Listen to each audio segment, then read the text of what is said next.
dead person inside. Call the cops. Now.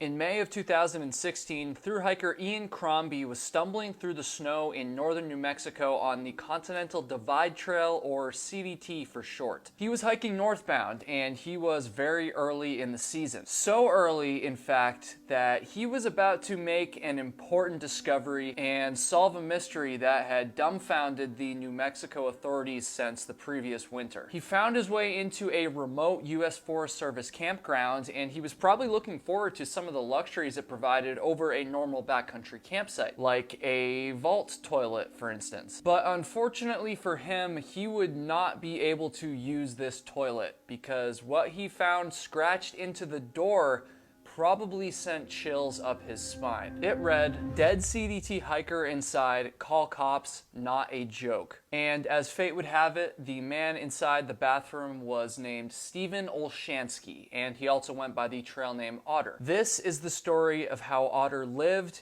and unfortunately died through what has to be every hiker's worst nightmare. I'm just gonna come out and say it right now. This story is This seriously might be one of the most disturbing stories in thru-hiking history, and it honestly blows my mind that despite the fact that I've been thru-hiking for so many years now, I had never heard it until a few commenters pointed it out. So thank you very much to everyone who did that. So with that warning out of the way, we're gonna jump into it here. Although real quick, I do wanna say I'm trying to get this channel to 100,000 subscribers. Things have been really popping off lately, so thank you so much to everyone who recently subscribed. However, I still know that most of you that are watching this right now, yes, I'm talking to you, have not subscribed yet, so please do so and help me get to that goal. Okay, in 2015, 59-year-old Steven Olshansky, trail name Otter, set out on a southbound thru-hike of the Continental Divide Trail, which is roughly 3,000 miles in length, and it spans the length of the United States from Mexico to Canada, running through the heart of the Rocky Mountains. The CDT is part of the Triple Crown of hiking, which also includes the Appalachian Trail and the Pacific Crest Trail. Completing all three trails is a huge deal within the hiking community, and Otter was one of the few to have actually accomplished that incredibly difficult feat. But Otter wasn't just a Triple Crowner. Otter had actually hiked all three of the Triple Crown trails multiple times, which is just insane. Like, this legitimately makes Otter one of the most accomplished and experienced thru-hikers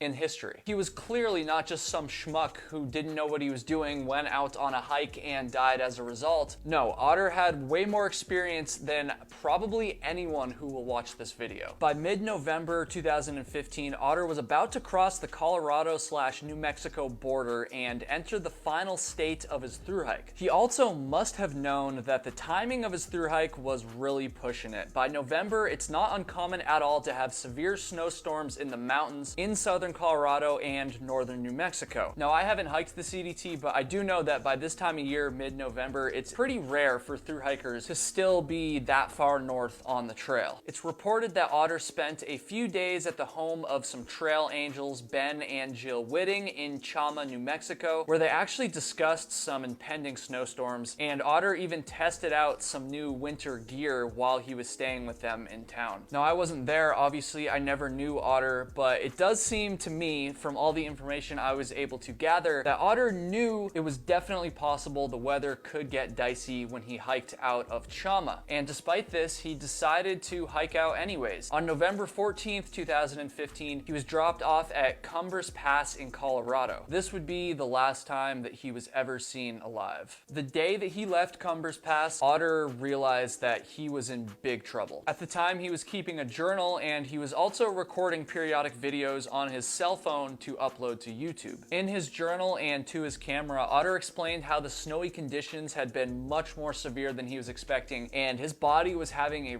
really hard time handling it. He wrote, quote, "I immediately began to suffer from terrible weakness. When I stood up, I felt faint. The snow was waist deep in places. I saw one spot of ground, and I took it and pitched," his tent presumably. It started snowing, ending Tuesday, November 17th, late, well over a foot on top. top. This campsite that Otter was referring to here was roughly 12 miles away from Cumbres Pass where he had started. My understanding is that he rode out the storm in that campsite, and then the day after the snow stopped, he tried to backtrack and get back to Cumbres Pass to bail out. However, his body was feeling so weak at this point, he could hardly even make it a mile. And so he ended up actually turning around and going back to his campsite because he knew the campsite was very well protected and it also had plenty of firewood. This meant that Otter was stuck. He might have been in a temporarily safe spot, but he was stuck and he had no GPS device, no spot, no cell signal. He had no way to call for help. It's at this point that Otter pulled out his cell phone and used some of what was left of his dwindling phone battery to tell the world about his dicey predicament. I can't play the video on here, unfortunately, because I don't want to risk getting a copyright strike, but I will show some screenshots and I will quote from the video and tell you what Otter said. Otter sighs and says, quote, "I'm in big trouble. I'm snowbound. I tried to hike out yesterday. It's about 10 to 12 miles back on the road